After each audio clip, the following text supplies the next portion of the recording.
Isang mapagpalang araw po sa ating lahat. Ako po si Sister Lolita Balonga, isang manggagawa ng ating Panginoon sa Jesus Saves Camarines, Philippines, na kabahagi ng Jesus Saves International. Kinagagalak ko pong maging bahagi ako ng ating gawain. Kung kaya naman, tara, sama-sama tayong mag-aral, matuto, at magbabad sa kanyang mga salita sa ating 10 minutes weekly devotion. Tayo po muna'y humingi ng gabay patnubay sa ating Panginoon. Manalangin tayo. Panginoon, nagpapasalamat po kami, Lord, sa mga araw na ito, sa oras na ito, Lord, na pinagkaloob niyo sa amin. Samahan mo po kami sa aming pag-aaral ng iyong mga salita. Nawa, Panginoon, buksan mo po ang aming mga puso at isipan, nang sa gayon, Lord, lahat ng aming pag-uusapan, ikaw lamang po ang aming maitaas at mapapurihan. Dalangin po namin, Lord, ito'y maging kalakasan ng aming spiritual. Maraming salamat po. Inaangkin po namin ang inyong gabay at patnubay sa matamis sa pangalan ng aming Panginoong Hesus. Amen at Amen. Sinasabing ang buwan ng Marso ay buwan ng mga kababaihan. Kung kaya naman po, ang istorya ng ating pagtutuunan ngayon ay tungkol sa buhay ng isang babae na nakatagpo at nakahanap ng pagmamahal sa piling ng ating Panginoon. Siya ay walang iba kundi si Leah. Si Leah ay ang tinaguriang unloved wife ni Jacob. Ang kanyang istorya ay matatagpuan sa Genesis 29. Buong chapter ng 29 ay ang kanyang istorya. Si Leah, mula pa kabataan, nakaranas siya na hindi siya tanggap at hindi siya mahal ng kanyang ama, at lagi siyang naikukumpara sapagkat siya ay hindi kagandahan. Hindi kagaya ng kanyang mga kapatid o ng kanyang kapatid na si Rachel na siya ay napakagandang babae. Ngunit hanggang sa pag-aasawa, kanya itong naranasan. Hindi siya namahal ng kanyang asawa kahit kailan. Ito ay matatagpuan natin sa Genesis 29 verses 31. Alam ni Yahweh na si Leah ay di gaanong mahal ni Jacob, kaya't niloob niyang magkaanak na ito, samantalang si Raquel ay hindi pa. Tunay nga na hinahanap-hanap at gustong-gusto ni Leah na siya ay tanggapin, mahalin ng kanyang asawang si Jacob. Ngunit hindi ito nangyari. Hanggang sa siya ay biniyayaan ng ating Panginoon na magkaroon ng isang anak na lalaki. Nasabi niya sa kanyang sarili, Jack, namamahalin na ako ng aking asawa, kaya't Ruben ang aking ipapangalan, sapagkat nakita ng ating Panginoon ang aking pagnanais na ako'y mahalin ng aking asawa. Ngunit hindi pa rin ito nangyari.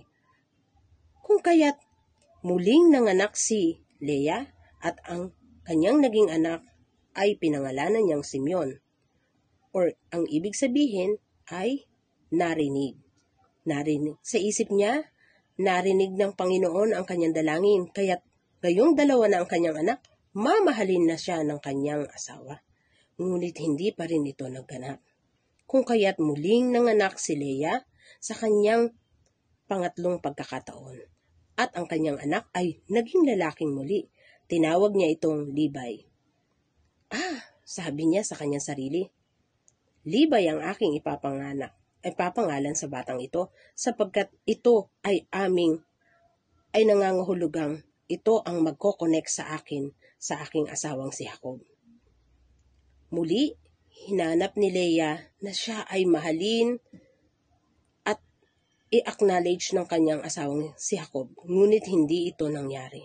Sa tuwing siya'y manganganak, lagi niyang iniisip na kung papaanong tatanggapin na siya ng kanyang asawa sapagkat nabigyan niya ito ng mga anak.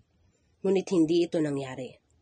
Kung kaya't sa pang-apat na pagkakataon, siya ay muling nanganak at ito ay pinangalanan niyang Huda. Ang ibig sabihin ng Huda ay praise. Dito, nakita ni Leah na siya ay hindi mamamahal ng kanyang asawang si Jacob, kung kaya't naisip niya na lang na purihin ang ating Panginoon at maglingkod sa ating Diyos. Kung kaya naman, ibinigay niya ang kanyang buhay sa ating Panginoon mula nang ipinanganak niya si Huda. Ang ibig pong sabihin ng Huda ay praise. pinuri niya na lang ang ating Panginoon instead na hanapin ang kaligayahan at pagmamahal sa kanyang asawa. Nang dahil dito, siya ay pinagpala ng ating Panginoon na kung saan sa kanyang mga anak o sa kanyang mga lahi nagmula ang 12 tribe of Israel at ang lahi ni David at ng ating Panginoon. Siya ay pinagpala ng ating Lord. Kaya naman, ano ang aral na matututunan natin sa buhay ni Leah? Una, hindi natin kayang hanapin ang kaligayahan sa lahat ng mga tao. Pilit ni Leah ang hinahanap ang kaligayahan sa mga tao, ngunit hindi or sa kanyang asawa, ngunit hindi ito na ipagkaloob sa kanya. Pangalawa, na aral na ating matututunan ay hindi natin kayang i-earn or makuha ang pagmamahal at respeto ng ibang tao sa atin. Ang respeto ay binibigay sa atin ng kusa. Ang pagmamahal ay binibigay din sa atin ng kusa. Kaya't kahit anong gawin ni Leah, bigyan man niya ng isang anak o maraming anak ang kanyang asawang si Jacob, ito ay hindi naging dahilan para siya ay mahalin. Pangatlong aral na ating natutunan sa buhay ni Leah, dumating siya sa turning point na siya ay nagbago na. Instead na hanapin ang kanyang pagmamahal sa kanyang asawa, hinanap niya na lang ang pagmamahal ng ating Panginoon. Nagpatuloy siyang naglingkod na lang sa ating Panginoon kahit hindi siya mahal ng kanyang asawa. Kung kaya naman, iblines siya ng Lord, patuloy siyang pinagpala, binigyan siya ng maraming anak na naging bahagi ng 12 tribe of Israel at sa kanya rin nagmula ang lahi ni David at eventually ng ating Panginoong Jesus.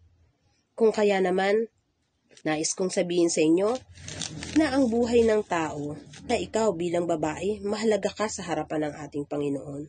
Na kung hindi man tayo mahalin ng kapwa natin, o ng asawa natin, o ng pamilya natin, o maging ng mga anak natin, kahit hindi nila ibigay sa atin ang mga pagmamahal at respetong nais natin, merong isang Diyos na naghahantay sa inyo.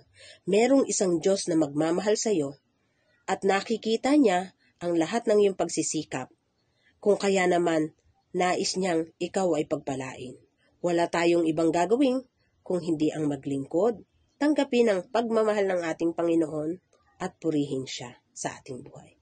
Kaya naman po, bilang babae, ikaw po ay aking pinapaalalahanan na mahalaga ka sa buhay at sa puso ng ating Panginoon.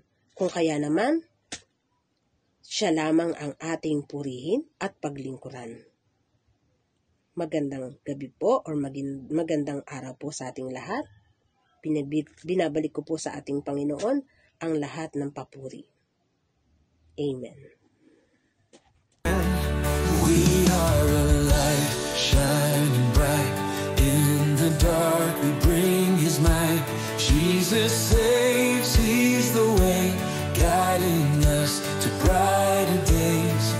With a heart for the lost and the broken, His word in our hands, we're unspoken. We stand tall